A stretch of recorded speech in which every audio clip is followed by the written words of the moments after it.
बिस्मिल्लाहिर्रहमानिर्रहीम। अस्सलाम वालेकुम नाज़रीन, आप देख रहे हैं प्रोग्राम हक़ाइक़। मैं हूं आपके साथ फ़ाइज़ा शिराज़ी। नाज़रीन, सूरत हाल इस वक्त कुछ इस तरह से है कि पाकिस्तान इस वक्त बहुत अहम पोजीशन में उभर कर सामने आया है। पोजीशन कुछ इस तरह से है कि पाकिस्तान पीस डायलॉग करवाने की कोशिश कर रहा है। ईरान वर्सेस अमेरिका के किसी तरीके से मामला सेटल हो जाए, ये जो जंग की एक सूरत हाल है उसको किसी हद तक कंट्रोल किया जा सके। लेकिन अब दूसरी जानिब प्रेसिडेंट ट्रंप की जो स्टेटमेंट्स आ रही हैं उससे तो वो लगता है कि वो डायलॉग करने में इंटरेस्टेड हैं। लेकिन ईरान की जानिब से आज जो स्टेटमेंट आई है कि बिलवास्ता या बिलावास्ता उनकी कोई डायलॉग या उनका कोई कांटेक्ट नहीं हुआ है, इसको किस कॉन्टेक्स्ट में लिया जा सकता है, स्पेशली जब प्रेसिडेंट ट्रंप इस सेंस में बात करते हैं कि वो डायलॉग भी करेंगे और जब वो कहते हैं जी रजीम चेंज करवा दिए, पुरानी रजीम पुराने चेहरे सारे ख़त्म करवा दिए हैं, तो जो नए चेहरे आ गए उनके साथ डायलॉग करेंगे, वो इस चीज़ को कंसीडर करें कि रजीम चेंज हो गया है। हालांकि ये रजीम एक्चुअल में देखें तो रजीम चेंज नहीं है, ये उसी रजीम की कॉन्टीन्यूटी हम देख रहे हैं। उन्हीं के आगे से बेटे मुश्तबा खामेनेई साहब आए हैं, वही आयतुल्ला बने हैं। लेकिन खैर प्रेसिडेंट ट्रंप ने आज ये जो दावा किया है इस सब पे बात करते हैं। सिचुएशन देखते हैं कि अमेरिका के अंदर उनकी पॉपुलैरिटी कैसी है और दूसरी जो जमातें हैं स्पेशली डेमोक्रेट वो किस तरह से इस सारे सिनेरियो को देख रही है। हमें वाशिंगटन डीसी से ज्वाइन किया है शाहिद अहमद खान है, former adviser to president United State. बहुत शुक्रिया खान साहब आपका हमें ज्वाइन करने के लिए। अस्सलाम वालेकुम शाहिद साहब। वालेकुम अस्सलाम, बहुत शुक्रिया मुझे अपने प्रोग्राम में लेने का। सर शुक्रिया हमें टाइम देने के लिए। सर सबसे पहले तो मुझे ये बता दीजिए, प्रेसिडेंट ट्रंप जो पहले इकदामात करते रहे हैं या जो इकदामात लेते रहे हैं वहाँ पे वो काफ़ी पॉपुलर भी रहे हैं अपनी वहाँ के लोगों में, आवाम में। लेकिन अब ये जो ईरान के साथ जंग वाला मामला है, ये ऐसा लगता है कि अमरीकी आवाम इसके असरात भुगत रही है। स्पेशली मैं स्टेट ऑफ हॉर्मुज़ के कॉन्टेक्स्ट में बात करूँ, वहाँ पे तेल स्टेट ऑफ हॉर्मुज़ बंद कर दी गई, तेल में ज़ाहिर सी बात है शॉर्टेज आई और उसकी प्राइसेस हाई हुई, जिसकी वजह से बेसिक जो ज़िंदगी है, लाइफस्टाइल है, वो भी वो भी एक्सपेंसिव हो गया। अब सूरत हाल ये है, डायरेक्ट इनडायरेक्ट वहाँ की अमेरिकन आवाम पे भी इसका असर आ रहा है। आपकी पार्टी का सर क्या स्टांस है Iran versus Israel America war के ऊपर?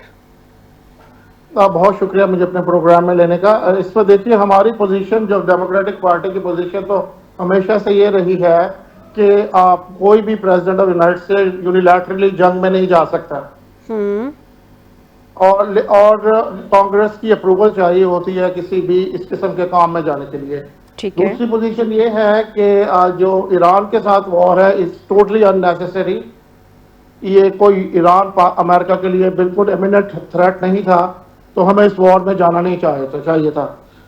तीसरी पोजीशन ये है कि अमेरिका और actually president Trump is sucked into this war by Netanyahu, और इससे वाइडली ओपिनियन जो पब्लिक का भी है, स्ट्रीट पर भी वही यही है। अच्छा शाहिद साहब, अमेरिका के लिए ये सिचुएशन थोड़ी सी मुझे लग रहा है कि ज़्यादा ट्रिकी है बनिस्बत इजराइल के। ये साल खासतौर पे मिड टर्म इलेक्शंस हैं और बाज़ाहिर ये लगता है कि सदर ट्रंप की पार्टी का काफ़ी नुकसान होगा अगर वो रिपब्लिकन हाउस या हार जाएं या फिर सेनेट में भी हार जाएं। तो क्या उनके आखिरी 2 साल अगर ये सिचुएशन उनको टफ टाइम देती है तो उनकी इम्पीचमेंट का बहुत खतरा होगा आपके ख्याल में? बहुत ही रेलेवेंट क्वेश्चन है आपका ये। इस वक्त जो सूरत हाल है, प्रेसिडेंट ट्रंप की approval ratings are down to 34 to 36%, lowest in the history. और जो इकोनॉमी पे इनकी पोजीशंस है उसमें his ratings are down to 29%, which is almost nothing. So उसकी कॉस्ट तो है, वो तो इलेक्शन मिड टर्म इलेक्शन ही होगा और उसमें रिपब्लिकन्स भी इस वक्त ये trying to be a little bit neutral on this situation. They don't want to align with the president of the United States because it will cost them election. और जैसे कि आपने कहा, अगर हाउस डेमोक्रेट्स विन कर लेते हैं और अगर उसके साथ सेनेट भी विन कर लेते हैं तो इसकी जो कॉन्सिक्वेंसेस होंगे वो president of the United states के लिए बेहतर नहीं होंगे। सर ये जो साबिक सरबराह हैं CIA के, उनकी एक स्टेटमेंट मेरे सामने मौजूद है। उन्होंने गैर मुल्की मीडिया के मुताबिक, जो जॉन ब्रेनन है उनकी मैं कोट कर रही हूँ, उन्होंने कहा है कि सदर ट्रंप से ज़्यादा ईरान की बातों पर वो यकीन रखते हैं। मतलब ओवरऑल जो सिचुएशन देखी जाए और जो चूंकि आप वाशिंगटन डीसी में बैठे हैं, वाशिंगटन डीसी का मूड क्या है इस वक्त, वहाँ की आवाम का मूड क्या है? वो इसमें ब्लेम गेम की तरफ जा रहे हैं या वो सपोर्ट में खड़े हैं? क्योंकि जो पिछले कुछ दिनों के सर्वेज आ रहे हैं वो तो बिल्कुल प्रेसिडेंट ट्रंप की जो मकबूलियत है उसमें माइनस के इंदिए दे रहे हैं। सर देखिए, जो mood on the street is of course against the war, और उसकी रीजन सिर्फ यही है कि ये हमारे लिए ईरान जब थ्रेट नहीं था, why do we have to go to the war. President Trump की जो अपनी बेस है, उन्होंने प्रेसिडेंट ट्रम्प को इलेक्ट किया था एंटी वॉर प्रेसिडेंट, ठीक है। and this is the 18th country President Trump bombed without the approval of the US Senate and US House, right? तो आप देखिए कि वो जो promises थे वो भी फुलफिल नहीं हुए। ये तो अवाम वाली बात है, लेकिन I have been listening from the law maker the same thing. मैं देख रहा हूँ कि बड़ा कंसिस्टेंट ये ओपिनियन है लॉ मेकर्स का भी कि ये वॉर में जाना बिल्कुल हमारे लिए मुनासिब नहीं था और ना ये मुनासिब है। शाहिद साहब, ईरान की जो इकोनॉमिक वॉरफेयर है, आपका चूंकि माशाल्लाह बड़ा एक्सपीरियंस है, गहरी नज़र रखते हैं दोनों इकोनॉमिक साइड पे भी और पॉलिटिकल साइड पे भी, ईरान की जो इकोनॉमिक वॉरफेयर है that has been very successful, जो मौजूदा सूरत हाल में हमें लग रही है। अच्छा, वो जो सदर ट्रम्प साहब दूसरी साइड पे कह रहे हैं कि वो ईरान के सिविलियन इंफ्रास्ट्रक्चर पे हमला करेंगे, और जो तमाम दुनिया से खबरें आ रही हैं, जो इंटरनेशनली डिस्कशन में एक पॉइंट है, वो ये है कि that will be considered a war trap. आप इसको कैसे देखते हैं? देखिए, ईरान के लिए तो ये एक मिशन है more than the war. Iran के लिए ये सर्वाइवल है।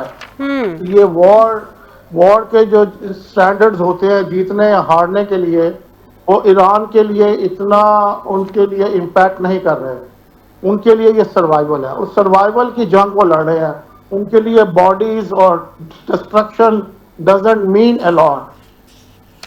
तो इस वक्त जो दुनिया में इकोनॉमिक क्राइसिस आया है, हम अमेरिका में भी 7,000 मील दूर यहाँ पर भी गैस की prices has gone high up, और ख़ास तौर पे जिस रीजन में आप लोग रहते हो साउथ ईस्ट एशिया में, जिनकी रिलायंस ही स्ट्रेट पर थी बहुत ज़्यादा, तो वहाँ पर तो बहुत एक एनर्जी का क्राइसिस आया हुआ है। तो दुनिया is turning against the American policies here, so we are not of course even though as an American law makers won't support these things.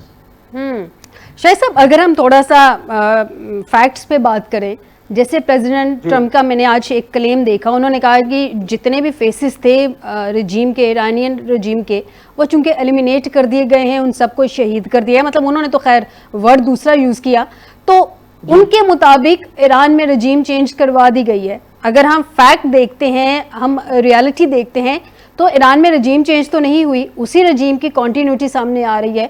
उसी आयतुल्लाह खामेनी साहब के जो बेटे हैं, उनके मुश्तबा खामेनी साहब, वो आगे आ गए हैं। तो फेसेस चेंज होने से उन्हीं के बेटे अगर सामने आ जाते हैं, तो आपके ख्याल में ये दावा दुरुस्त है कि वाकई ईरान में रजीम चेंज करवा दिया, या फेस सेविंग ले रहे हैं प्रेसिडेंट ट्रम्प? जो स्टेटमेंट आपकी है वही यहाँ पे पब्लिक स्टेटमेंट है। अगर आप CNN या NBC या CBC या कोई भी ABC चैनल देखें, everybody saying the same thing कि ये रिजीम चेंज तो नहीं हुआ, ये तो हमें पहले से भी ज्यादा रेडिकल रिजीम से डील करना पड़ेगा। वो तो 86 ईयर ओल्ड थे और उनके लिए एक पोजीशन थी, वो फ्लेक्सिबल भी थे।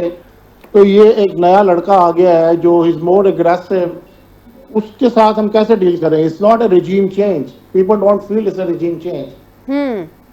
अच्छा शाहिद साहब, ये जो प्रेसिडेंट ट्रम्प की तरफ से या वाशिंगटन की तरफ से कुछ तजावीज़ रखी गई हैं या कुछ पॉइंट्स रखे गए हैं जिन पे वो कह रहे हैं कि हम पीस टॉक्स करेंगे, वो आपके नॉलेज में होगा।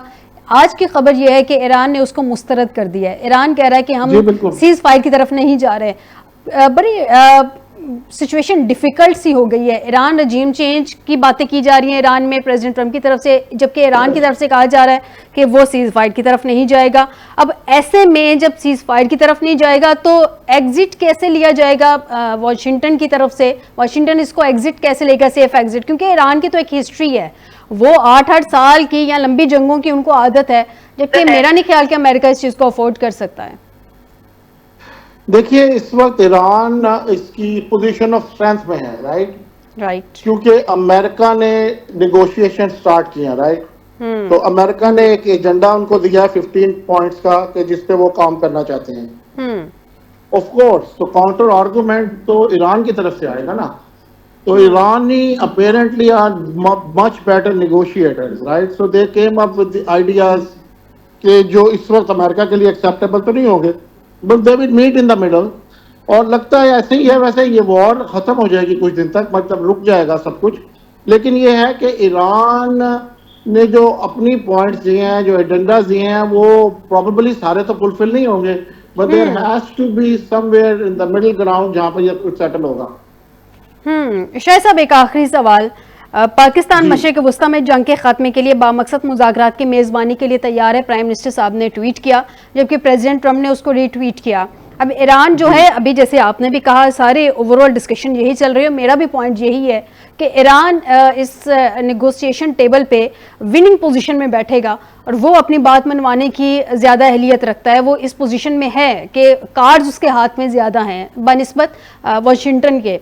अब जो कार्ड्स खेलेगा ईरान, या जो अभी तक खेल चुका है, या जिस तरह से उसने एक स्ट्रेटेजिक जंग की स्ट्रेटजी अपनाई हुई थी, आपके ख्याल में वो स्ट्रेटजी की वजह से प्रेसिडेंट ट्रंप पे प्रेशर आ रहा है, या प्रेसिडेंट ट्रंप को अपनी गलती का एहसास हो गया है? जैसे जर्मनी की भी आज स्टेटमेंट है, वो कहने की बहुत बड़ी गलती की है ईरान के ऊपर अटैक करके, आप लोगों की भी ये स्टेटमेंट है, अंदर से भी आवाज़ें उठ रही हैं अमेरिका के अंदर से।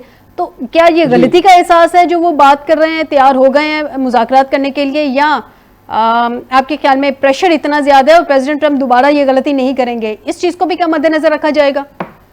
देखिए, इसके मल्टीपल एंगल्स हैं इसको देखने के लिए। सबसे बड़ा तो एंगल प्रेसिडेंट ट्रंप की अपनी जो क्रेडिबिलिटी है, ठीक है। दूसरा जो है वो अमेरिका की जो क्रेडिबिलिटी है, राइट। तीसरा ये है जो अमेरिकन एलाइज हैं वो अब अमेरिका पे कितना इन्हिसार करेंगे after these kind of things, right.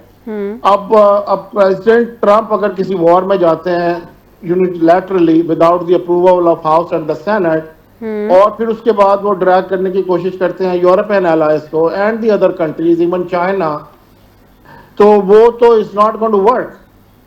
सो वो people understand that is the wide conversation everywhere. ये तो बिल्कुल ही गलत है सिलसिला, इस तरह से तो हो ही नहीं सकता, ना होगा। अब ईरान की कोई पोजीशन ऑफ स्ट्रेंथ में तो नहीं है ईरान, लेकिन ये है कि Iran is in position of negotiation. पहले तो नेगोशिएशन भी नहीं हो रही थी ना, अब तो Iran is a position of negotiation and Pakistan comes in handy. Pakistan की हमेशा से अनकंडीशनल सपोर्ट रही है ईरान को, पाकिस्तानी रिस्पेक्ट ईरानी लीडरशिप ऑलवेज। और इससे पहले जो पाकिस्तान के जो आर्मी चीफ हैं उनकी जो मीटिंग, 2 मीटिंग्स हुई actually with the president of the United States, उसमें भी ईरान का इशू was discussed। तो प्रेसिडेंट ट्रंप कंफर्टेबल हैं पाकिस्तान की मिलिट्री लीडरशिप की एक्सेस को और कमिटमेंट को कि वो ही कर सकते हैं, क्योंकि Turkey also came in the picture और Egypt also came in the picture कि हम करते हैं negotiation. But the president of United States now is more comfortable with the leadership of Pakistan and more to the military leadership of Pakistan। जी बहुत शुक्रिया शाहिद अहमद खान साहब, former adviser to president United State. आपने मुझे प्रोग्राम में join किया, Washington DC से हमारे साथ लाइव थे। नाज़रीन एक ब्रेक की तरफ जाते हैं, ब्रेक से वापस आते हैं तो हमें स्टूडियो में ज्वाइन करेंगे मियां सैफुर रहमान साहब और मज़ीद डिस्कशन करेंगे कि ये वाक़यात किस साइड पे जा रहे हैं और कुछ मज़ीद टॉपिक्स पे डिस्कस होंगे, लेकिन इस ब्रेक के बाद।